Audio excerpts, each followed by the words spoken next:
दोस्तों आज मैं एक ऐसी मूवी को एक्सप्लेन करने वाला हूँ जिसमें दो बहनें डाइविंग के लिए जाती हैं, लेकिन डाइविंग करते समय कुछ ऐसा होता है कि एक का पैर पत्थर के नीचे 100 फीट गहराई में फंस जाता है। अब उनके पास लिमिटेड ऑक्सीजन है। देखना ये है कि एक बहन दूसरी बहन की जान कैसे बचाती है और वह इलाका एकदम सुनसान। मूवी की शुरुआत में हम देखते हैं कि दोनों बहनें कार ड्राइव करते हुए डाइविंग के लिए जा रही होती हैं, जिसमें बड़ी बहन का नाम मे होता है और छोटी का ड्रू। वे दोनों अलग अलग रहते हैं और साल में सिर्फ एक ही दिन मिलते हैं और वो दिन आज होता है। ये दोनों अपने पापा की याद में इस दिन ड्राइविंग करते हैं। ड्रू अपने माँ के साथ रहती है, लेकिन मे का कोई नहीं पता कि वह कहाँ रहती है। वे दोनों ऐसी ही बातें करते हुए डाइविंग लोकेशन पे पहुंच जाती हैं। अपने काम का सारा सामान लेकर के वे दोनों समुद्र के किनारे पहुंच जाते हैं। इनके पास मेनली 6 ऑक्सीजन टैंक थे। 2 को तो ये अपने साथ डाइविंग के लिए ले जाएंगे और 2 समुद्र के किनारे होगा और बचा 2 गाड़ी के अंदर होगा। ट्रू लंच कर रही होती है, तभी मैं उसे बताती है कि यह सूट का इंटरकॉम हेलमेट है, जिससे कि हम दोनों आपस में बात भी कर सकते हैं। जिसके बाद वे दोनों स्विमिंग सूट पहन के तैयार हो जाती हैं और बचा हुआ सामान एक चट्टान के नीचे रख देती हैं। वे दोनों डाइव करने के लिए समुद्र में चले जाते हैं। काफी देर ड्राइव करने के बाद वे दोनों चट्टानों के बीच होते हुए 20 फीट की गहराई में चली जाती हैं। ड्राइव करते हुए उन दोनों को पुराने दिन याद आ रहे थे कि कैसे वे दोनों अपने डैड के साथ डाइविंग किया करते थे। काफी देर चट्टानों के थ्रू गुजरते हुए वे दोनों एक एयर पॉकेट के पास पहुंच जाती हैं, जहां पर वे अपने ऑक्सीजन टैंक से वहां ऑक्सीजन भरती हैं। वे दोनों वहां जा करके अपने मास्क उतार के आपस में बातें करती हैं, जिसमें कि ट्रू में से पूछती है कि मैं तुम्हें हर बार बुलाती हूँ, लेकिन क्या तुम्हें आने का मन कहता है या तुम जबरदस्ती आती हो। यह सब सुनकर मैं तुरंत ही वहाँ से चली जाती है। मैं काफी आगे निकल गई थी। ट्रू भी उसके पीछे जा रही होती है। तभी मेरे को कुछ हलचल की आवाजें सुनाई देती हैं और तभी ट्रू ऊपर से देखती है कि बड़े बड़े पत्थर ऊपर की चट्टानों से गिर रहे हैं।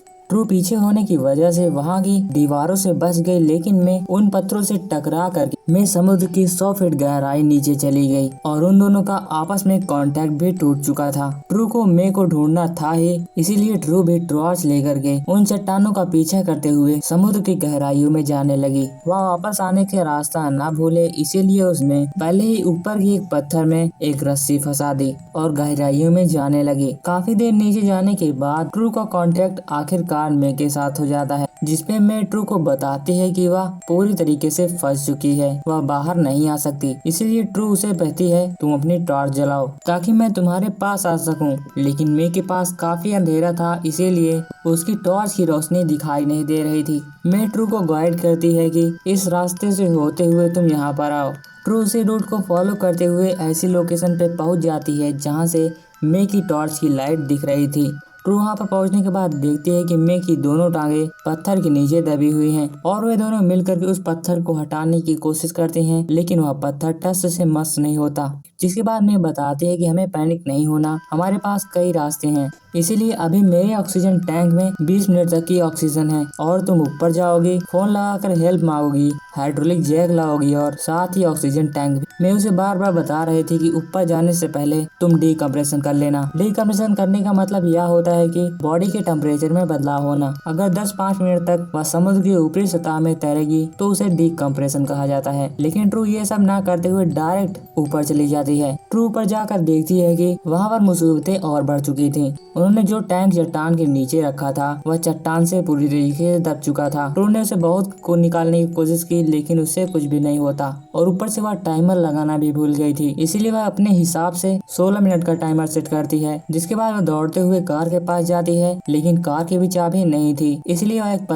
पत्थर से कार की खिड़की तोड़ती है और दरवाजा खोल देती है। वहाँ से वह दोनों टैंक बाहर निकालती है। अब उसको खोलना था पीछे की डिग्गी जिसमें की जैक रखा था, लेकिन चाबी न होने की वजह से वह उसे भी नहीं खोल पाती। जिसके बाद वह बैक सीट से डिग्गी तक पहुंचने की कोशिश करती है, लेकिन स्टील की लेयर लगे न होने के कारण वह इसमें भी कुछ नहीं कर सकती थी। इसीलिए वह सिर्फ दोनों टैंक लेकर के समुद्र की ओर चल दिया जा रही थी। तभी एक टैंक नीचे गिर जाता है और वह बिना देखे उसे उठा लेती है। जिसके बाद वह डाइव के लिए तैयार हो रही थी, तभी देखती है कि उसके भी टैंक में ऑक्सीजन कम है, लेकिन फिर भी वह नया टैंक नहीं यूज करती और समुद्र के नीचे जा रही होती है। तभी उसे दिखाई देती है एक बोट। वह सब कुछ भूल करके उस बोट को बुलाती है, लेकिन मे के पास भी ज्यादा समय नहीं था, इसीलिए वह बोट को बुलाते बुलाते समुद्र की गहराइयों में चली जाती है। वह टैंक को मे के पास ले जा रही थी, तभी टैंक उसके हाथ से छूट के नीचे चला जाता है। मे के पास समय कम था, इसीलिए ट्रू टैंक को वापस नहीं लाती। सबसे पहले मे के पास जाती है, वहाँ पर वो अपना ऑक्सीजन टैंक देती है और खुद फ्री ड्राइव करते हुए उस टैंक को ढूंढने के लिए निकल जाती है। ट्रू के मन में काफी सारे क्वेश्चन चल रहे थे कि ना वो मे को बुलाती, ना ऐसा होता, ना वो मे को कुछ कहती, ना ही वह ऐसा होता। उस घटना का पूरे जिम्मेदार ट्रू अपने आप को ही मान रहे थे, जिससे कि वह और पैनिक होती जा रही थी।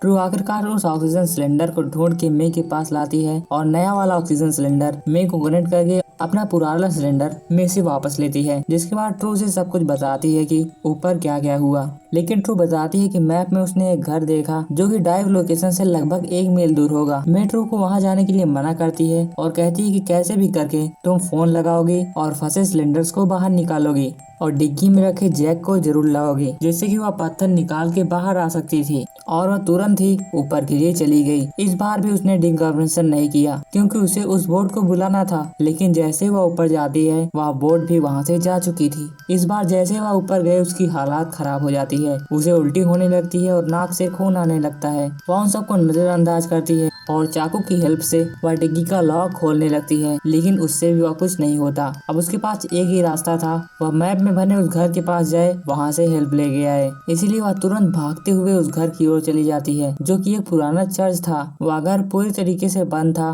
तभी ट्रू ऊपर जाती है, वहाँ पर एक रूम था, जिससे कि उधर पता चला कि यहाँ पर कोई जरूर रहता है। वहाँ पर उसको एक जूस मिलता है और वह तुरंत ही उसे गटक जाती है। वहीं पास में एक स्कूटर भी खड़ा था। उस स्कूटर को विंडो के नीचे लगाते हुए विंडो का कांच तोड़ के वह अंदर चली जाती है और वहाँ उसे मिलता है एक हथौड़ा और मार्कर। वह हथौड़ों को अपने पास में ले लेती है और मार्कर से वह मैप में इंडिकेट करके हेल्प मांगती है। मैप को दरवाजे के पास रख के हथौड़ों के लेकर के वापस से वापस चली जाती है। लेकिन अगले सीन में हम मे को देखते हैं, जो कि अपनी पुरानी बातें याद कर रही थी कि कैसे वो अपने डैड के साथ डाइविंग करती थी और दोनों बहनें खुशी के साथ रहती थी। लेकिन अब वे दोनों किसी कारण से अलग हो चुके हैं।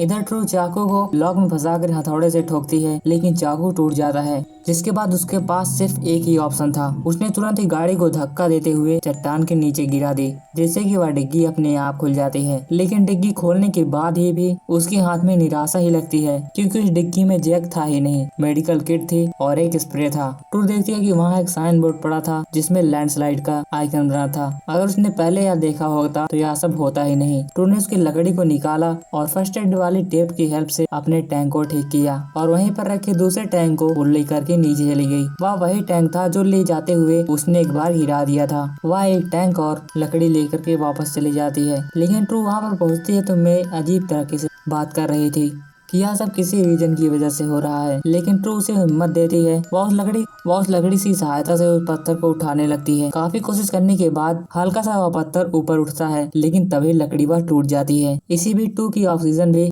खत्म होती जा रही थी, इसीलिए वह दूसरे टैंक में अपने ऑक्सीजन को शिफ्ट करती है। लेकिन यहाँ पर उनको एक और झटका लगता है। वह टैंक का वाल्व फ्री हो चुका था, मतलब कि ऑक्सीजन नहीं निकल रही। यह वही टैंक था जो पहली बार लाते हुए उसने गिरा दिया था। जिसके बाद ट्रू फिर से अपने पुराने वाले सिलेंडर में शिफ्ट हो। जिसके बाद मे को एक आइडिया आता है और अपना एयर जैकेट उतार करके उस चट्टान के नीचे रखती है और मे की ऑक्सीजन से ऑक्सीजन भर के उस एयर जैकेट को फुलाने लगती है। उनका आइडिया यह था कि एयर जैकेट फूलेगी, जिससे कि पत्थर अपने आप ऊपर उठ जाएगा। ट्रू के पास ऑक्सीजन बची नहीं थी, इसीलिए मैं उसे ऊपर जाने के लिए कहती है। ट्रू फिर से बिना कंप्रेशन किए ऊपर सरफेस पे चली जाती है और फिर हम देखते हैं कि ट्रू एक बार फिर से एक पत्थर और वह स्प्रे लेकर के नीचे आ जाती है, जहाँ पर वह पंचर वाले स्प्रे की सहायता से उस एयर जैकेट को ठीक करती है जो कि बार बार खुल रहा था और ऑक्सीजन भरती है और इस बार वह पत्थर ऊपर से उठ जाता है और मे का पैर बाहर निकल जाता है। मे ट्रू को तुरंत ही ऊपर लेके जाती है, लेकिन वह बिना डिकम्प्रेशन के ऊपर जा नहीं सकती, क्योंकि अगर वह गई तो इस बार ट्रू जरूर नहीं बचेगी। इसीलिए वह फिर से एयर पॉकेट में जाती है, वहाँ पर ट्रू को छोड़ती है और टैंक लेकर नीचे से उसका वॉल तोड़ देती है, जिससे कि एयर पॉकेट में एयर भर जाती है और ट्रू वहीं पर डिकम्प्रेस करके ऊपर सतह पर चली जाती है और उन दोनों की जान बच जाती है और यह मूवी यहीं पर खत्म हो जाती है।